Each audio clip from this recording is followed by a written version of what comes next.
കേരളത്തിലെ സർക്കാർ CPM പ്രതിരോധത്തിലാവുമ്പോൾ രക്ഷിക്കാൻ കേന്ദ്ര ഏജൻസി എത്തുന്നു എന്ന് പറഞ്ഞത് ഒരു കേന്ദ്രമന്ത്രിയാണ്. ആ, നമസ്കാരം. നമസ്കാരമുണ്ട്. അതൊരു തമാശയാണ്. ഒന്നാമത്തെ കാര്യം, ഈ ഒരു കോമഡി പോലൊരു വിഷയം നിങ്ങൾ എന്തിനാണ് ചർച്ചയ്ക്ക് എടുത്തതെന്നാണ് എന്റെ ആദ്യത്തെ സംശയം. ഒരു കേന്ദ്രമന്ത്രി ഇങ്ങനെ ഒരു കേരളത്തിൽ നിന്ന് മത്സരിച്ച് ജയിച്ച ഒരു കേന്ദ്രമന്ത്രി ഇങ്ങനെ ഒരു ഗുരുതരമായ അഭിപ്രായം പറയുമ്പോൾ കോൺഗ്രസ്സുകാർ നേരത്തെ ഉന്നയിക്കുന്ന ആരോപണം കൂടിയല്ലേ അത്? അതെ, അതായത് കേരളത്തിലെ കമ്മ്യൂണിസ്റ്റ് മന്ത്രിസഭയെ രക്ഷിക്കാൻ വേണ്ടി കേന്ദ്രം ഭരിക്കുന്ന BJP സർക്കാർ നടത്തിയ ഒരു പരിപാടിയാണ് ഈ റെയ്ഡ് എന്നാണല്ലോ പറഞ്ഞു വരുന്നത്. അതെ, അങ്ങനെയാണ് അദ്ദേഹം പറഞ്ഞത്. അതെ, അപ്പൊ കേരളത്തിന് വേണ്ടി അത്രയും കേരളത്തിനെ രക്ഷിക്കാൻ വേണ്ടിയുള്ള കേന്ദ്രമാണ് കേന്ദ്രത്തിലുള്ളതെങ്കിൽ കേരളത്തിന് കിട്ടേണ്ട കാര്യങ്ങളൊക്കെ കേന്ദ്രം തന്നുകൊണ്ടേ ഇരിക്കണ്ടേ? ഇന്നും മുഖ്യമന്ത്രി അവിടെ ഡൽഹിയിൽ പോയി, ഇന്നുമായിട്ട് അവിടെ പോയി ഡൽഹിയിൽ മന്ത്രിമാരെ എല്ലാം കണ്ട് ഓരോ നിവേദനം കൊടുത്തിട്ടാ വരുന്നത്. എന്ത് കിട്ടുന്നത് എന്തായിരിക്കും നമുക്കറിയാമല്ലോ. നമുക്ക് എയിംസ് തരുമെന്ന് പറഞ്ഞിട്ട് എത്രയോ നാളുകളായി. എയിംസ് തരുമെന്ന് പറഞ്ഞത് പണ്ട് വാജ്പേയിയുടെ കാലത്ത് പറഞ്ഞിട്ടുള്ളതാ. പണ്ട് വാജ്പേയി കുമരകത്ത് നിന്ന് ഒരാഴ്ച താമസിച്ചിട്ട് പോയിട്ട് പറഞ്ഞതാണ്. നമുക്ക് ഒത്തിരി വാഗ്ദാനങ്ങൾ തന്നിട്ടാ പോയോ? എല്ലാം കിട്ടിയോ? വയനാട്ടില് പ്രധാനമന്ത്രി നരേന്ദ്രമോദി വന്നിട്ട് അവിടെ എല്ലാം നടന്ന് കണ്ടിട്ട് ആശുപത്രിയിലൊക്കെ പോയി എല്ലാരെയും കണ്ട് ആ ഒരു കൊച്ചിന് 2 ചക്കരയമ്മയും കൊടുത്തു പോയതല്ലാതെ എന്തെങ്കിലും ഇങ്ങോട്ട് തന്നോ? ചക്കരയമ്മ അല്ലേ കിട്ടിയുള്ളൂ. പിന്നെ എങ്ങനെയാണ് കേരള ഗവൺമെന്റിനെ രക്ഷിക്കാൻ വേണ്ടിയാണ്, അല്ലെ വിഷയം മാറ്റാൻ വേണ്ടിയാണ് ഈ റെയ്ഡ് നടത്തിയെന്ന് സുരേഷ് ഗോപി പറഞ്ഞ ഉടനെ അതിന്റെ മേലെ കയറി തൂങ്ങുന്ന കോൺഗ്രസ്സുകാരെ എന്ത് പറയാനാ? ശരിക്കും സുരേഷ് ഗോപി പറഞ്ഞ അതുകൊണ്ടൊന്നും അല്ല. സുരേഷ് ഗോപിക്ക് പറയാൻ ഒന്നാമത് സുരേഷ് ഗോപി മണ്ടത്തരം പറഞ്ഞ് പഠിച്ച ഒരാളാണ്. സുരേഷ് ഗോപി ഒരു ഡയലോഗ് പറയണമെങ്കിൽ ഏതെങ്കിലും തിരക്കഥാകൃത്ത് സംഭാഷണം എഴുതുന്ന സിനിമാക്കാർ എഴുതി കൊടുത്തെന്ന് പറഞ്ഞ് പഠിച്ച സുരേഷ് ഗോപിക്ക് സ്വന്തമായിട്ട് പറയാനൊന്നും അറിയത്തില്ല. അത് നമ്മൾ ഇത്രയും കാലം കൊണ്ട് മനസ്സിലാക്കി വെച്ചിട്ടുള്ള കാര്യമാണ്. അതിന്റെ കൂടെ മണ്ടത്തരങ്ങൾ ഇഷ്ടം പോലെ പറഞ്ഞിട്ടുണ്ട്. സുരേഷ് ഗോപി ഇപ്പൊ കാണിക്കുന്നത് എന്താണ്? ആ തേന്മാൻ കൊമ്പത്തെ സിനിമ പോലെ നാട്ടുകൂട്ടം വിളിച്ചു കൂട്ടി വിഡിത്തങ്ങൾ കാണിക്കുന്ന ഒരു പരിപാടി ഇപ്പൊ പറഞ്ഞുകൊണ്ടിരിക്കുന്നത്. ഓരോരുത്തർ നിവേദനം കൊടുക്കാൻ പോയവരുടെ അനുഭവമൊക്കെ അറിയാമല്ലോ. ഈ സുരേഷ് ഗോപി ഇപ്പൊ പറയുന്നതിനകത്ത് വേറൊരു കാര്യമുണ്ട്. കാരണം സുരേഷ് ഗോപിയും സിനിമാ കുടുംബത്തിൽപ്പെട്ട ആളാണ്. സിനിമാ കുടുംബത്തിൽപ്പെട്ട സുരേഷ് ഗോപി ഉള്ളപ്പോ അതേ കുടുംബത്തിലുള്ള മമ്മൂട്ടിയുടെയും ദുൽഖർ സൽമാന്റെയും പൃഥ്വിരാജിന്റെയും ഒക്കെ വീട്ടിൽ ED കയറി കഴിഞ്ഞപ്പോ സുരേഷ് ഗോപിക്ക് എന്തെങ്കിലും ഒന്ന് പറഞ്ഞു നിൽക്കണ്ടേ? അല്ലെങ്കിൽ സിനിമാ ലോകത്തുള്ളവർ സുരേഷ് ഗോപിയെ കുറ്റപ്പെടുത്തത്തില്ലയോ? ഒരുപക്ഷെ സുരേഷ് ഗോപിയെ കൂടുതലായിരിക്കും ഈ പറഞ്ഞ മമ്മൂട്ടിക്കും ദുൽഖറിനും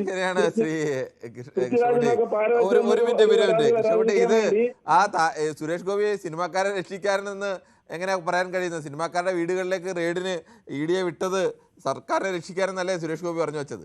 അല്ലെന്ന് ഈ ED പ്രശ്നത്തില് സുരേഷ് ഗോപിക്ക് ഒരു പഴി വരാതിരിക്കാൻ വേണ്ടി സിനിമാ കുടുംബത്തിൽ ഒരാൾ ഉണ്ടായിട്ടും കൂടെ സിനിമാക്കാരുടെ വീട്ടിൽ ED കയറിയല്ലോ എന്നുള്ള പഴി വരാതിരിക്കാൻ വേണ്ടി സുരേഷ് ഗോപി വഴി തിരിച്ചുവിട്ട ഒരു ചാനലാണിത്. അല്ലാതെ കേരളത്തിലെ രക്ഷിക്കാനോ കേരളത്തിലെ സർക്കാരിനെ രക്ഷിക്കാനോ അല്ലെങ്കിൽ വഴിതിരിച്ചുവിടാനോ ഉള്ള പരിപാടിയൊന്നും അല്ലാതെ വ്യക്തമാണ്. അതാണ് അതിന്റെ കാര്യം. മറ്റൊരു പ്രശ്നത്തിലേക്ക് കൂടി പോകേണ്ടതുകൊണ്ട് ശ്രീ ജെയിംസ് ആണ് അയർകുന്നത്ത് നിന്നാണ്. ശ്രീ ജെയിംസിലേക്ക് പോകും മുമ്പ് നമുക്ക് വളരെ വേഗത്തിൽ ചില യൂട്യൂബ് കമൻറ്റുകൾ കൂടി വായിക്കേണ്ടതുണ്ട്. ചില സത്യങ്ങൾ ചില സമയത്ത് ആരും വിശ്വസിക്കില്ലെന്നാണ് ഷാഫി @123 പറയുന്നത്. ന്യൂസ് തിങ്കർ പറയുന്നു, സുരേഷ് ഗോപിക്ക് ട്രംപ് ബാക്ടീരിയ ഫീവർ ആണെന്ന് തോന്നുന്നു. നാളെ മുതൽ നൊബേൽ സമ്മാനം വേണമെന്ന് പറയും. പെട്ടെന്ന് ചികിത്സിച്ചില്ലെങ്കിൽ കേരള ട്രംപ് എന്നറിയപ്പെടും എന്നൊക്കെ പറയുന്നു. അങ്ങനെ പല സമയത്തും കേരള സർക്കാരിനെ രക്ഷിക്കാൻ ഗവർണറെ ഇറക്കി ശ്രമിച്ചിട്ടുണ്ട്. സർക്കാർ പ്രതിസന്ധിയിലായ സമയത്ത് ഈ സമയത്തും രക്ഷപ്പെടുത്തിയിട്ടുണ്ട് എന്ന് പറയുന്നു. അത് ഷാഫിയാണ്. ശുദ്ധ വിവരക്കേടല്ലേ സുരേഷ് ഗോപി പറയുന്നത് എന്ന് ഗൗതമം പറയുന്നു. ജയകുമാർ പറയുന്നു, സുരേഷ് ഗോപി പറഞ്ഞത് ശരിയാവാനാണ് സാധ്യത. സ്വർണ്ണക്കടത്തും ബിരിയാണി ചെമ്പിൻ്റെയും അന്വേഷണം പോയ വഴി വെച്ചിട്ടാവും സുരേഷ് ഗോപി പറഞ്ഞത് എന്ന് പറയുന്നു. വീണ്ടും ഗൗതവുമായിട്ടൊക്കെയുള്ള തർക്കങ്ങൾ ആണ് എന്ന് തോന്നുന്നു തുടർച്ചയായിട്ടുള്ളത്. എന്തായാലും അത് തൽക്കാലം ഒഴിവാക്കുകയാണ്. ഗ്ലാഡിയേറ്റർ പറയുന്നു, ഇപ്പോൾ ED അന്വേഷിക്കുന്നത് ഇൻ്റർനാഷണൽ കള്ളക്കടത്ത് വഴി വന്ന ഇടപാടുകളാണ്. ശബരിമല വിഷയം മോഷണവും കള്ളക്കടത്തും രണ്ടും ഇതല്ലോ നമ്മുടെ വിഷയം. ശ്രീ ഗ്ലാഡിയേറ്റർ, നമ്മൾ പറഞ്ഞത് ആ അന്വേഷണം കൊണ്ടുവന്നത് എന്തിനാണ് എന്നുള്ള അതിൻ്റെ രാഷ്ട്രീയത്തെക്കുറിച്ചാണല്ലോ പറഞ്ഞത്. ഫയർഫ്ലൈ പറയുന്നു, ഗോപിക്കൊരു തെറ്റ് പറ്റിയതായി ED നിയന്ത്രിക്കുന്നത് പിണറായി ആണെന്നോർത്ത് ഗോപിക്ക് പറഞ്ഞതാവും എന്നാണ് ഫയർഫ്ലൈ പറയുന്നത്.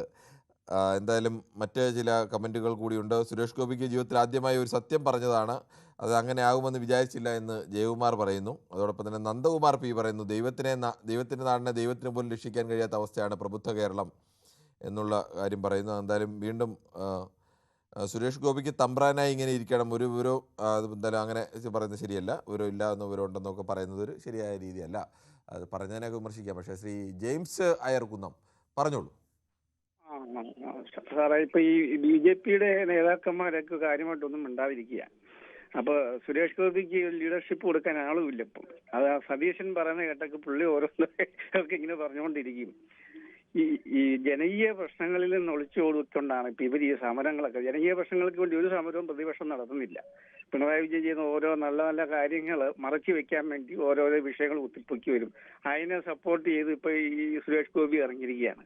അയാൾക്ക് രാഷ്ട്രീയപരമായിട്ടൊന്നും അറിയത്തില്ല. ശരി, താങ്കളുടെ അഭിപ്രായം. ശ്രീ ബാലകൃഷ്ണനാണ് വടകരയിൽ നിന്നും. ശ്രീ ബാലകൃഷ്ണൻ, ഈ താങ്കളുടെ പാർട്ടി ഈ ഭരിക്കുന്ന കേന്ദ്ര സർക്കാർ ഇങ്ങനെ സംസ്ഥാന സർക്കാരിനെ രക്ഷിക്കാൻ വേണ്ടി ഇങ്ങനെ ഒരു ഏജൻസിയെ വിട്ടതാണ് എന്നൊക്കെയാണ് സുരേഷ് ഗോപി പറയുന്നത്. ശരിയാണോ? അത് സുരേഷ് ഗോപി അല്ലേ സാർ മന്ത്രിസഭയിലുള്ള ആള്? അതെ. അല്ലാതെ മറ്റുള്ളവരോ ഞാനോ അല്ലല്ലോ. അപ്പൊ അദ്ദേഹത്തിന് അറിയുന്ന കാര്യം കൂടുതൽ അറിയാൻ സാധിക്കുമല്ലോ. പിന്നെ പിണറായി വിജയൻ നിവേദനം കൊടുക്കുകയാണെന്നല്ല ഇപ്പൊ ഡൽഹിയിലേക്ക് വാഞ്ഞത്. അങ്ങനെ ആർക്കെങ്കിലും ഒരു വിശ്വാസം ഉണ്ടെങ്കിലും വല്ല വിദ്യാധാരണ അവർ.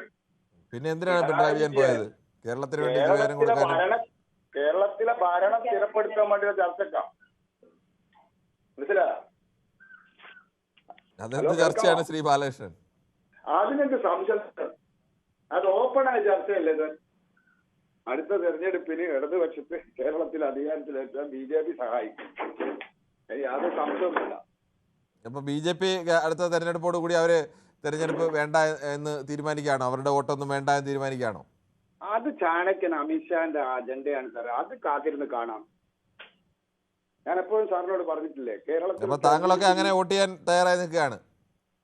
തീർച്ചയായും ഇടതുപക്ഷം ഒരു പ്രാവശ്യം വരണം സാർ. കാരണം ഈ ഘോരഘോരം പ്രസംഗിക്കുന്നവരുണ്ടോ, പിണറായി വിജയൻ അത് ചെയ്തു, പിണറായി വിജയൻ ഇത് ചെയ്തു, പിണറായി വിജയൻ ഇവിടെ പാലും തേനും ഒഴുക്കി എന്നൊക്കെ പറയുന്നവർക്ക് ഒരു പാഠം പഠിക്കണം സാർ. ഒരു പ്രാവശ്യം വരണം. ശരി, ഓക്കെ.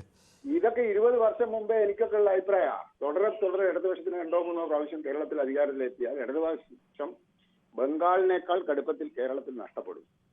ശരി, ശ്രീ അപ്പൊ അതുകൊണ്ട് ഇത് ചർച്ചയാണ്. സുരേഷ് ഗോപിനെ പരിഹസിക്കുന്നവരാണ് മണ്ടന്മാർ. ശരി, എന്തായാലും സുരേഷ് ഗോപി പറഞ്ഞിരിക്കുന്നത് അദ്ദേഹം കൂടി ഉൾപ്പെട്ട മന്ത്രിസഭയിലെ കേന്ദ്ര സർക്കാരിന്റെ വിശ്വാസ്യതയെ കൂടി ബാധിക്കുന്ന വിഷയമാണ്. ക്യാബിനറ്റിലല്ലേ സാർ ഉള്ളത്? സത്യം എന്താ? രാഷ്ട്രീയത്തിൽ ആരും ശത്രുക്കളൊന്നുമില്ലല്ലോ. അഥവാ ഒരു ചർച്ച അങ്ങനെ നടത്തിയിട്ടുണ്ട്, അതിലെന്താ തെറ്റ്? ഇവരൊക്കെ ആരൊക്കെ ശിവസേന കൂട്ടിയിട്ട് മുന്നണിയല്ലേ ഇന്ത്യ മുന്നണി. ഇടതുപക്ഷത്തിന് കൂടാൻ പറ്റുമോ സാർ?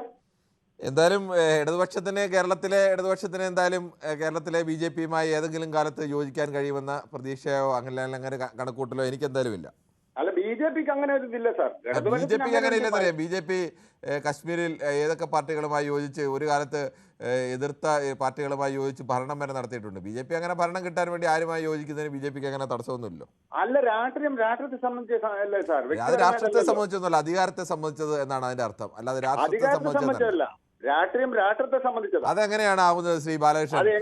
എതിരാളികളായി നിൽക്കുന്ന പാർട്ടിയുമായിട്ട് പോലും യോജിക്കാം എന്ന് കണ്ടിട്ട് എല്ലാ ആശയവ്യത്യാസങ്ങളും മാറ്റിവെച്ചിട്ട് യോജിച്ച് ഭരണം പിടിക്കുന്നതിനെ അത് രാഷ്ട്രത്തെ സംബന്ധിച്ചാണ് എന്നൊക്കെ ഇങ്ങനെ കടുപ്പത്തിൽ പറയാതെ ശ്രീ ബാലകൃഷ്ണൻ. അങ്ങനെയാണ് ഞാൻ സാറിനോട് നേരത്തെ ചോദ്യം ചോദിച്ചല്ലോ. ശിവസേന ഉൾക്കൊള്ളുന്ന മുന്നണിയിൽ ഇടതുപക്ഷത്തിന് പങ്കാളിയാവാൻ, കോൺഗ്രസിന് പങ്കാളിയാവാൻ പറ്റുമോ? അതെങ്ങനെയാണ്? എവിടെയെങ്കിലും പങ്കാളി ആര് ഉൾക്കൊള്ളുന്നത്? ശിവസേനയോ? ശിവസേന ഇടതുപക്ഷം പങ്കാളിയായിട്ടില്ലല്ലോ, കോൺഗ്രസ് അല്ലേ പങ്കാളിയായിട്ടുള്ളത്? ആരാ സാർ ഇന്ത്യ മുന്നണി പങ്കാളികൾ? ശിവസേനയുമായിട്ടുള്ള സഖ്യത്തിൽ ഇന്ത്യ മുന്നണിയിലെ പങ്കാളികൾ ആരൊക്കെയാ സാർ? ഇന്ത്യ മുന്നണിയിലെ ഒരു കക്ഷിയാണോ CPIM? ഇന്ത്യ മുന്നണിയിൽ ഔദ്യോഗികമായി കക്ഷിയാണോ എന്ന് ചോദിച്ചാൽ അല്ല എന്നും കൂടി പറയേണ്ടി വരും. ഔദ്യോഗിക ഭരണം കിട്ടിയാലല്ലേ ഔദ്യോഗികമായിട്ട് പറയാൻ പറ്റില്ല. അല്ലാതെ തന്നെ ഔദ്യോഗികമായി അവർ കക്ഷിയായി ചേർന്നിട്ടില്ല. ഇന്ത്യ മുന്നണിയിലെ കക്ഷികളൊന്നും അതൊരു മുന്നണി സംവിധാനമല്ല, കൂട്ടായ്മയാണ്. അവർ ഒരുമിച്ചല്ല മത്സരിക്കുന്നത്, അവർ വ്യത്യസ്തമായിട്ടാണ് മത്സരിച്ചത്. ചില സംസ്ഥാനങ്ങളിൽ അവർക്ക് അവിടെ യോജിക്കാൻ കഴിയുന്നവരുമായി യോജിക്കും, അല്ലാത്തടത്ത് പരസ്പരം മത്സരിക്കും. CPM-ഉം കോൺഗ്രസും ഇന്ത്യ മുന്നണിയിലെ കക്ഷിയല്ലേ, അവർ പരസ്പരമല്ലേ കേരളത്തിൽ മത്സരിച്ചത്? അത് അവരുടെ അധികാര പടംവലിയാണ് സാർ. അധികാര പടംവലിയാണ് കേരളത്തിൽ പ്രാധാന്യമുള്ള രണ്ട് പ്രധാനപ്പെട്ട പാർട്ടികൾ തമ്മിൽ മത്സരിക്കുന്ന അധികാര പടംവലിയാവും.